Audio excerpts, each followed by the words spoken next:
যে 15টি আচরণ মা বাবার সাথে করলে আপনার সন্তানও তা আপনার সাথে করবে।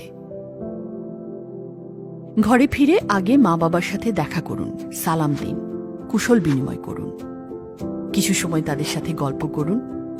আপনার সঙ্গ তাদের আনন্দ দেবে। বাইরে বেরোনোর সময় কোথায় যাচ্ছেন বলে যান। কিছু আনতে হবে কিনা বা বিশেষ কিছু খেতে ইচ্ছে করছে কিনা জিজ্ঞেস করুন। সুযোগ থাকলে কিছু একটা নিয়ে আসুন। না চাইতে পাওয়ায় তারা খুশি হবেন। নিয়মিত তাদের শারীরিক অবস্থার খোঁজ খবর নিন। অসুস্থ হলে চিকিৎসা ও সেবার ব্যবস্থা করুন। বয়স বাড়লে মানুষ দ্বিতীয় শৈশবে চলে যায়। তাদের শিশুসুলভ আচরণে অসহিষ্ণু বা ক্ষুব্ধ হবেন না। এ সময় তাদের প্রতি আরও সহনশীল ও সমমর্মী হন। মতের অমিল হলেও মা বাবার সাথে তর্ক করবেন না। তাদের সাথে ধমকের সুরে কথা বলবেন না। প্রশ্নের জবাব বিনয়ের সাথে দিন। খাবার টেবিলে তাদেরকে সাথে নিয়ে বসুন। সবার আগে তাদের প্লেটে খাবার উঠিয়ে দিন। রাতে ঘুমানোর সময় আগে তাদের ঘুমানোর ব্যবস্থা করে দিন, তারপর নিজেরা ঘুমোতে যান। বড় কোনো সিদ্ধান্ত নেওয়ার আগে মা বাবাকে জানান। তাদের পরামর্শ ও দোয়া নিন। মনে রাখবেন, আপনার ধ্যান ধারণা সমকালীন হলেও জীবন ও জগৎ সম্পর্কে তারা আপনার চেয়ে অভিজ্ঞ।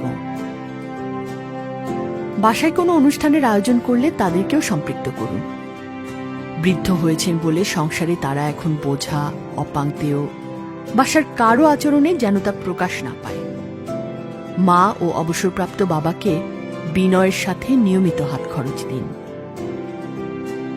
সাপ্তাহিক ছুটির দিনে আপনার ব্যক্তিগত কাজের ফাঁকে তাদের জন্য সময় রাখুন। তাদের পছন্দের খাবার রান্না করুন বা তাদের নিয়ে বেড়াতে যান। মেলা, উৎসব, দাওয়াতে তাদেরকে সঙ্গে নিন। গুরুত্বপূর্ণ বা পারিবারিক বিষয়ে তাদের সাথে আলাপকালে আগ বাড়িয়ে কথা বলবেন না। তাদের সিদ্ধান্ত, উপদেশ, নির্দেশ আপাতত অপছন্দনীয় হলেও তাৎক্ষণিক প্রতিবাদ বা প্রতিক্রিয়া ব্যক্ত করবেন না।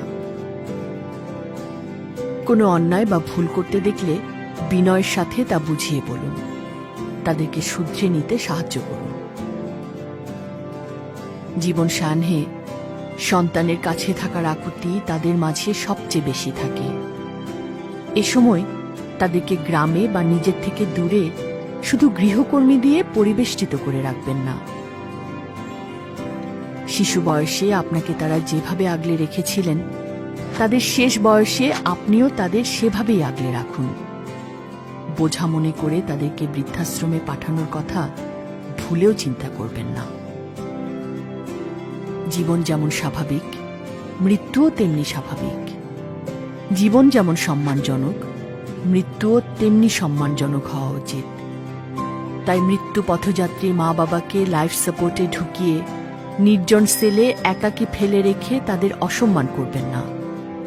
তাদের জন্য সবচেয়ে সম্মানজনক মৃত্যু হচ্ছে আপনার কোলে মাথা রেখে, আপনার হাতে হাত রেখে পরম প্রভুর নাম নিতে নিতে শেষ নিঃশ্বাস ত্যাগ করা। মা বাবা পৃথিবী থেকে বিদায় নিয়ে গেলে তাদের মাগফিরাত বা অনন্ত প্রশান্তি কামনা করে সৎকর্মে অংশ নিন, সাধ্যমতো দান করুন। সামর্থ্য থাকলে তাদের নামে একজন এতিমকে আলোকিত মানুষ হিসেবে গড়ার দায়িত্ব নিন। পারলৌকিক মুক্তির নিয়তে আল কোরআন বাংলা মর্মবাণী বিতরণ করুন। আপনার বেড়ে ওঠায় মা বাবার অবদান কৃতজ্ঞ চিত্তে স্মরণ করুন। আর সন্তান হিসেবে মনে রাখুন, মায়ের পায়ের নিচে আপনার বেহেশত। বয়োবৃদ্ধ মা বাবার যত্ন নিন।